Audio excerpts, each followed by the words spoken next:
Racikan berita.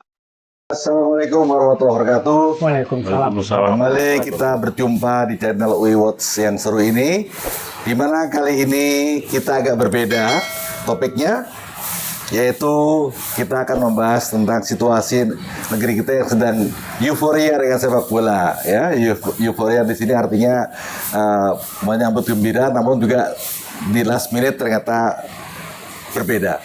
Di sebelah kanan saya ada Bang Salman El Hakim, dan sebelah kiri saya ada Bang Guyung. Ini dua-dua ini tokoh sepak bola. Kalau saya dulu cuma sekedar kiper di UI. Ya Bang, kita pengen dengar dari Bang Salman ini gimana nih ceritanya ini. Apa sih yang terjadi di negara kita sehingga sepak bola kita menjadi suatu hal yang menarik, di semua orang menyoroti dan menjadi bahan perbincangan di mana-mana, terutama setelah kita gagal masuk Piala Dunia. Kenapa masyarakat seluruhnya membicarakan tentang sepak bola? Ya. Karena sepak bola olahraga terpopuler. Ya. Itu dulu poinnya. Sehingga kalau kita keliling seluruh Indonesia, di sana kita hanya menemukan satu olahraga yang dimainkan oleh masyarakat di pojok-pojok kampung, yaitu sepak bola. Selain olahraga lari ya. Itu poinnya. Nah, pertanyaannya, kenapa kita tidak berprestasi? Sedangkan olahraga ini olahraga masyarakat atau olahraga populer? Ya. Boleh nggak kita bandingkan dengan olahraga populer selain negara kita? Katakanlah gini, India, olahraga populernya apa? Hoki. Kriket. Ya, hoki dan kriket ya. Juara dunia dia. Ya. Karena olahraga masyarakat adalah olahraga populer. Amerika, olahraga apa populer dan olahraga masyarakat ya? Basketball. Juara dunia ya, minimal 1, 2, 3 lah ya, tapi di ranking elit. Ya, selalu. Ya. Cina, olahraga apa populer di masyarakatnya? Luar biasa kalau Cina. Persorangan tepatnya, yang namanya bulu tangkis, tenis meja, oke? Nah, kembali ke Indonesia, olahraga populer, olahraga masyarakat, rankingnya 150. Sekarang 128. 128, oke. Pertanyaannya, jangankan 100, level 50 aja menjadi bahan tertawan dunia. Ada apa nih? Karena kalau udah olahraga masyarakat, olahraga populer, efeknya apa? Olahraga elit, olahraga berprestasi gitu loh. Nah, baru kita tarik sejarahnya. Olahraga populer masyarakat ini kan dia olahraga yang di tanah Hindia Belanda waktu kita belum merdeka. Belum NKRI kalau kata orang itu terdaftar di FIFA itu 1930, jauh sebelum kita merdeka. Berarti 15 tahun sebelum kita merdeka ya, kan 30, 45 tahun. Hindia Belanda ya. Hindia Belanda. Nah, ini yang menarik. Sehingga kalau menurut saya memang olahraga ini selain juga mempersatukan, tapi dia agak sedikit dilirik oleh siapa yang ingin populer. Dalam konteks ketua umumnya gitu loh. Nah, kalau kita lihat 1930 itu kan presiden federasinya namanya Suratin. Oh iya, Suratin. Nah, kita berhenti di situ dulu nih. Apakah sebelum ada federasi Suratin ini sudah ada federasi sepak bola di tanah Hindia Belanda? Belum. Ada. Oh, ada. Ada. Jadi sebelum Suratin daftar tuh ada namanya NIFU. Netherlands Indies Football Union, dan ada juga federasi untuk keturunan China, kan? UMS ya? Nah, sejarah ini agak sulit. UMS itu emang di kota Petak Setiong tepatnya kan. Tapi kalau untuk federasi ANSI atau yang terdaftar di FIFA saat itu, ya di FIFA saat itu, memang NIFU, gitu loh, Netherlands Indies Football Union. Nah, mari kita menarik. Kenapa Suratin mendaftarkan klub-klub yang ada sebelum kita merdeka? Semisal gini Bang Buyung, Persib Bandung 1928 atau 1927 gitu ya. Oh iya? Iya, Persija gitu lah ya. Persibaya, PSIM Jogja. PSM ya kan? Atau PS Makassar. PSM. 1915. Jadi olahraga ini sudah populer jauh sebelum kita merdeka. makanya ada sebagian masyarakat mengatakan sepak bola itu adalah merdeka sebelum kita merdeka, gitu loh. Bahkan setelah kita merdeka, olahraga ini tidak merdeka lagi. Ironis ya. Iya, karena apa? Diambil oleh politisi. Apa buktinya olahraga ini sebelum kita berbentuk NKRI atau merdeka, dia merdeka? Kita tanya dong, apa buktinya? Buktinya dia tampil di Piala Dunia 1938 di Prancis. Itu buktinya bahwa dia merdeka. Kita menang draw Rusia 0-0 dulu ya. Ya terlepas itu, catatan sejarah bahwa sebelum dia berbentuk NKRI, dia tampil di Piala Dunia 1938. Ya. Oke, merdeka tahun 45. Soekarno bilang tahun 1952, daftar kembali. Kita sudah resmi menjadi negara kesatuan Republik Indonesia. Apa yang dilakukan oleh Soekarno? Soekarno mengganti suratnya dengan almarhum Maladi. Nah, kita bisa bercerita tuh, kenapa harus diganti? Dia yang mendirikan, dia yang daftar, tapi diganti tahun 52. Kenapa tuh Bang? Nah, ada sedikit cerita yang memang ini saya kan berkelilingnya nggak hanya di Indonesia untuk mencari sejarah ini. Doi. Saya salah satu orang yang berdemo di kantor FIFA di Suri sana. Oh ya? Iya. Tahun berapa tuh? Ya sekitar 9 tahun yang lalu. Wih, dalam rangka apa? Ada dokumentasinya. Kenapa saya demo sana? Karena perjalanan mencari tahu tentang sejarah sepak bola ini di arsip nggak ada, di museum PWI yang di Solo itu pun tidak ada. Secara catatan ya. Nah, waktu itu ada kabar akan ada demo besar di kantor FIFA di Zuri itu, gitu loh. Makanya saya datang ke sana. Berapa orang tuh Bang? Iya, saya dengan anak istri saya aja. Oh, luar biasa. Saya datang ke anak istri saya, datang ke sana. Waktu saya ikutan dengan mereka, memang agak terpisah. Posko kami berdemo dengan posko mereka yang dari beberapa negara gitu loh. Mereka menghujat FIFA dengan mafia, koruptor, banyak hal yang negatif ya. Tapi saya dengan spanduk Save FIFA. Nah, Save FIFA inilah yang menarik buat mereka demonstran benci terhadap FIFA, dan orang FIFA juga bingung. Kenapa bersama? Iya, kan? Nah, saat itu juga boleh cerita sedikit ini ya. Iya, Nanti ketemu. Nah. Jadi waktu saya membuka Save FIFA, demonstran itu mengatakan kamu nggak boleh di sini karena ini udah kami izin untuk melawan FIFA gitu. Tolong ditutup ininya, spanduknya. Saya bilang nggak bisa, kita berbeda tempat aja, lokasi gitu loh. Walaupun di depan kantor FIFA juga.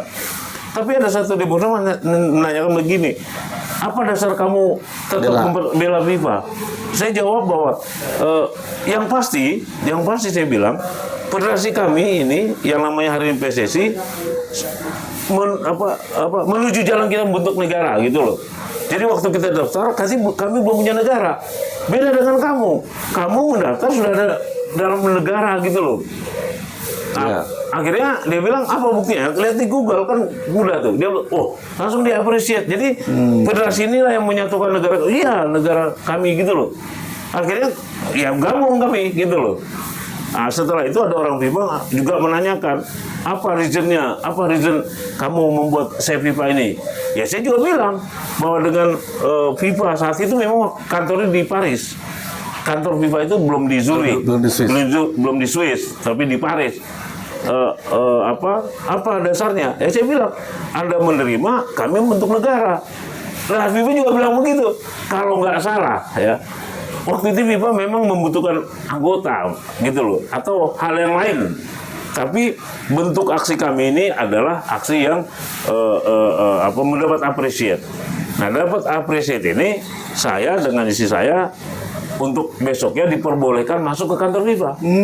Keren. Jadi masuk kantor FIFA di lantai 5, tapi bawah dia. Di bawah diperbolehkan membaca tentang sejarah perjuangan Suratin ini untuk mendaftar sebagai member FIFA. Jadi kalau kita membaca itu itu kita pasti emosional. Terharu ya. Iya, emosional kenapa?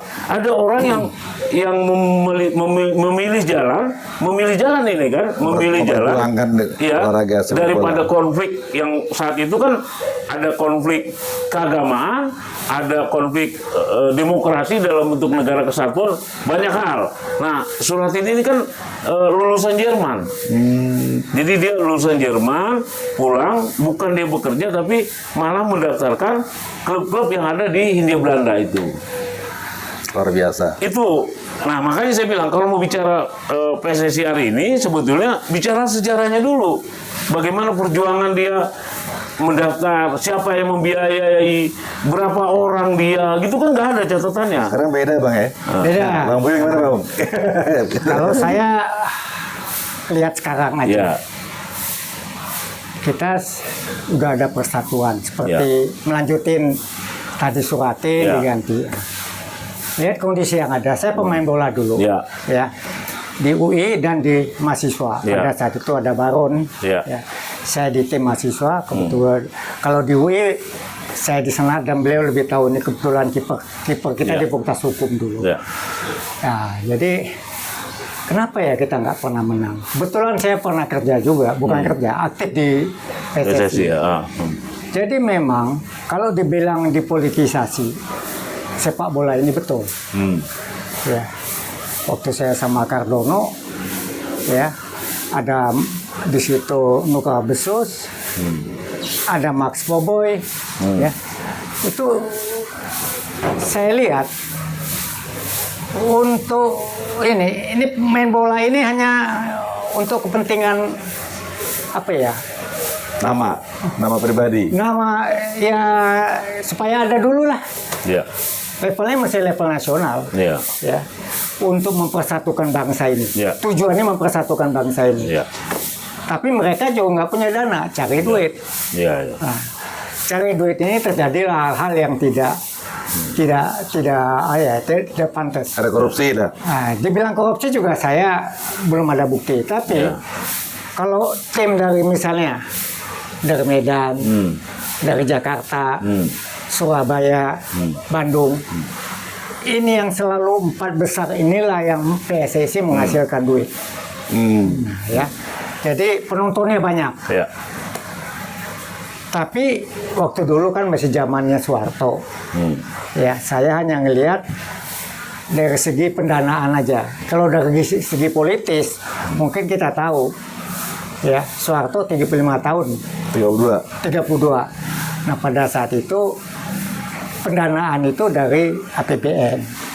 Tapi mereka juga cari duit dari Sponsor. pertandingan. Sponsor dulu Belum ya? nggak anu. Nah, kembali ke sekarang. Sekarang lebih parah.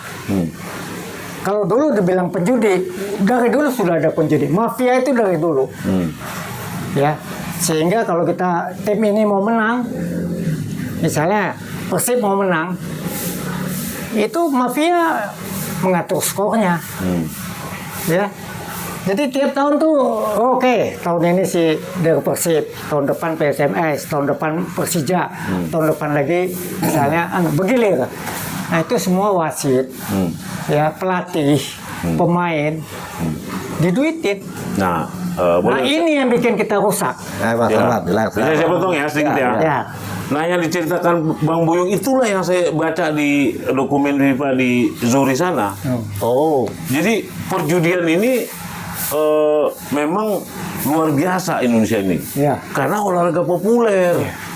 Saya baca bagaimana pengaturan skor di kejuaraan Maralin Cup oh di Medan. Medan.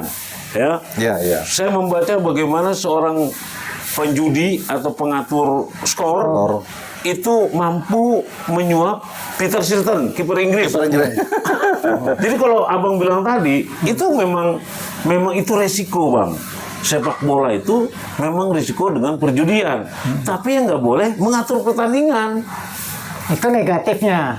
Jadi gini, kalau abang lihat lagi masalah prestasi, aku menangkap pertanyaan abang karena tadi terputus, ya terputusnya setelah kita mereka 45 dan dirubahnya nama tahun 52 menjadi nama PSSI dan pendirinya diganti.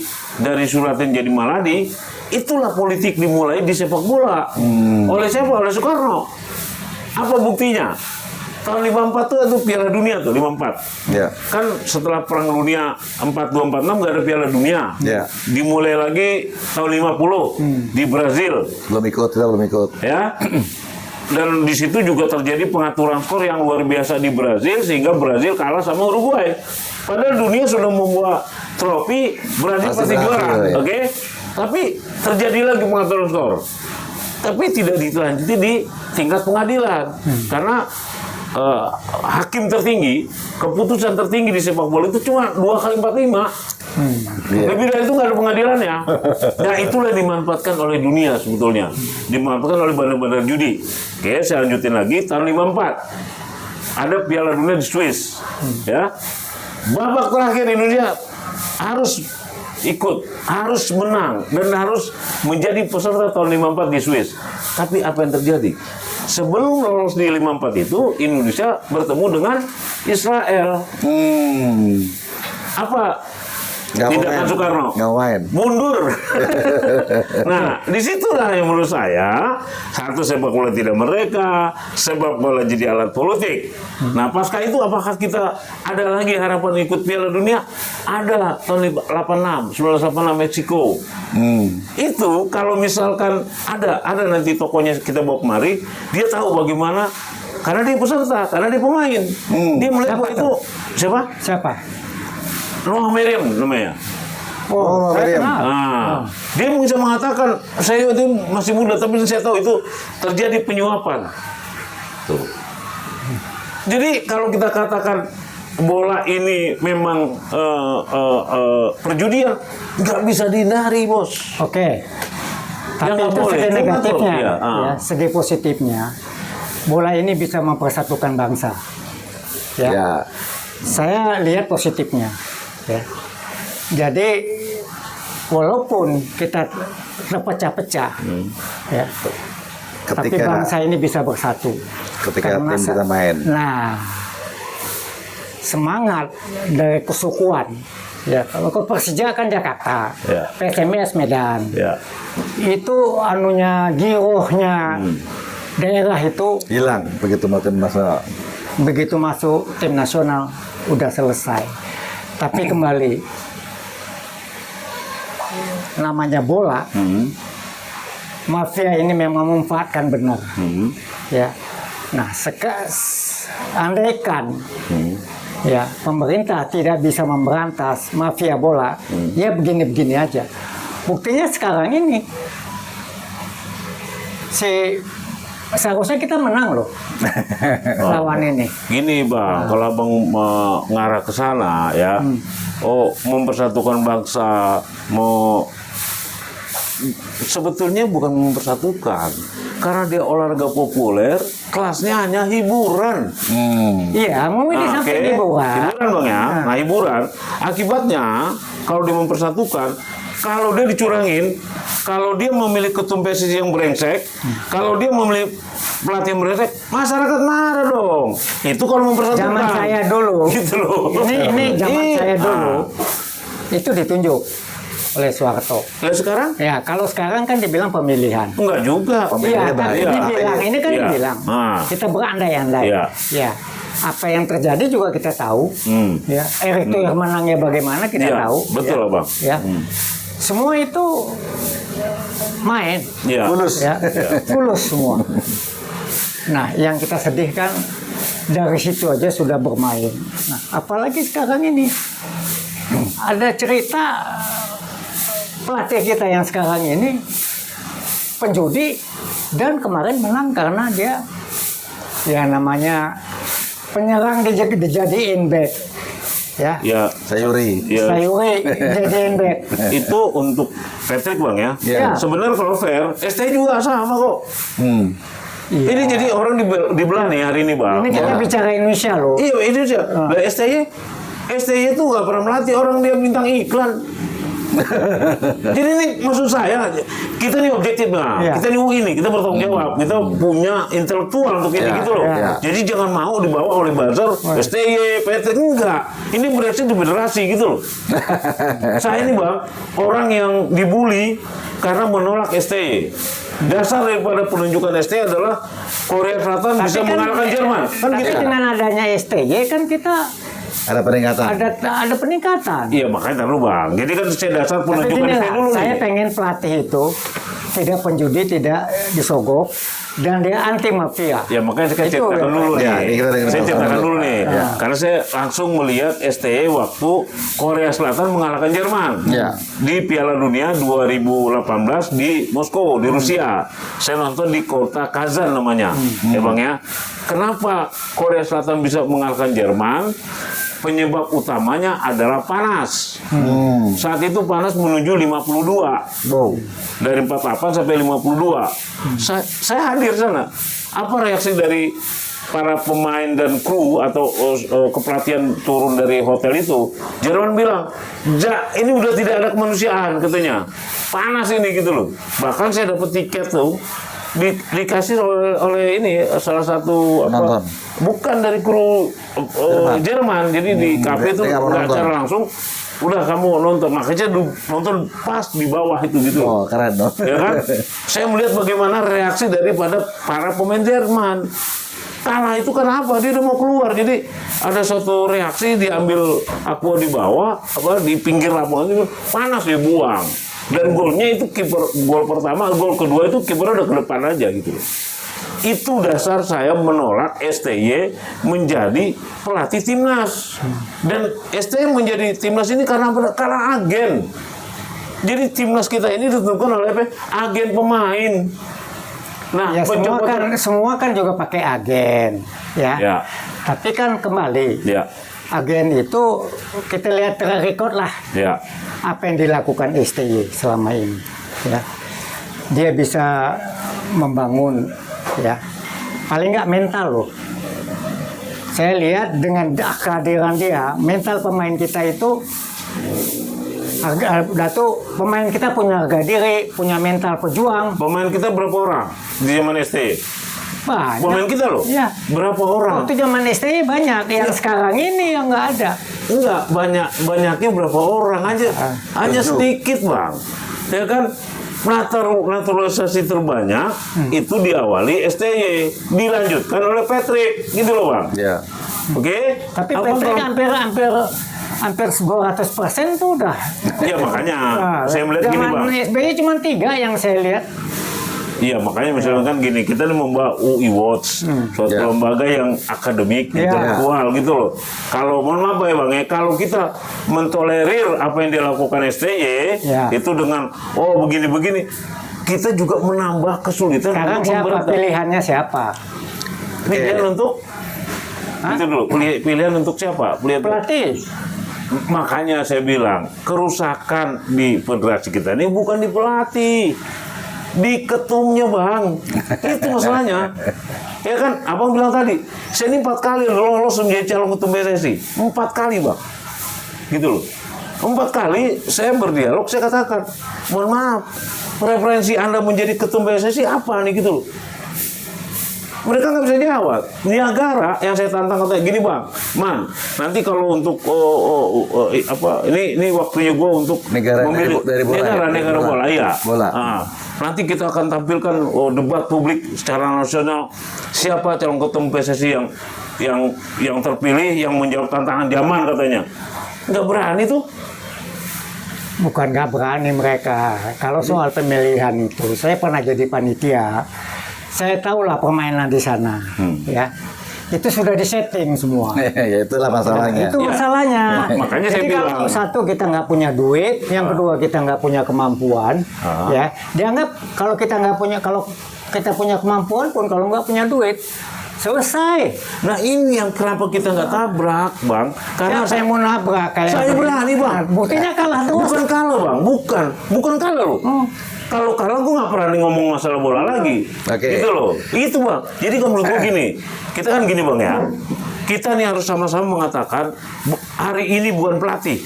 hari ini ketum PSSI yang selalu menjual setiap pertandingan. Oke. Kita cari tuh Bang. Itu kalau kita masuk ke pelatih Bang, kalau kita hari ini membicarakan tentang pelatih Bang ya. Ya. Ini sama juga dengan podcast-podcast yang lagi dibikin oleh yang berkuasa hari ini. Menggeser Itu saya setuju. Nah, Sitoel segala CS Gitu. ya. Tapi inilah seharusnya ketua PSSI itu pelatih itu harus ada track recordnya. Ini kan kalau Patricknya kan penjudi, ya. Ya, oke. Itu satu. Jadi gini, mohon maaf nih karena Ya. kita dari UWAS ini kali ini diskusinya seru-seru sekali ya. Ya. Tapi kita menyampaikan fakta dari masing-masing pendapat Ya. para Ya. tokoh ya. Dan Ya. saya pikir niat kita benar. Ya. Sama satu bahwa kita peduli dengan bagaimana membina sepak bola kita sebagai olahraga paling populer Betul, tadi. betul. Ya, jadi kita juga peduli. Artinya We Watch juga berusaha untuk terus menegakkan kebenaran, Oke. kejujuran Setuju. dan keadilan. Oleh sebab itu, marilah kita coba perbaiki sistem pemilihan ketua umum dengan yang lurus dan benar. Dan kalau memang ada laporan tentang tadi masalah mafia judi ya, sebaiknya kita juga ungkap secara tuntas sehingga kita bisa bermain dengan jujur dan bersih. Terima kasih Pak Sarman, terima kasih Bang Buyung. Ya, siap. Kita terus tegakkan veritas, probitas, justisia. Ya. Assalamualaikum warahmatullahi wabarakatuh. Terima kasih Pak. ya.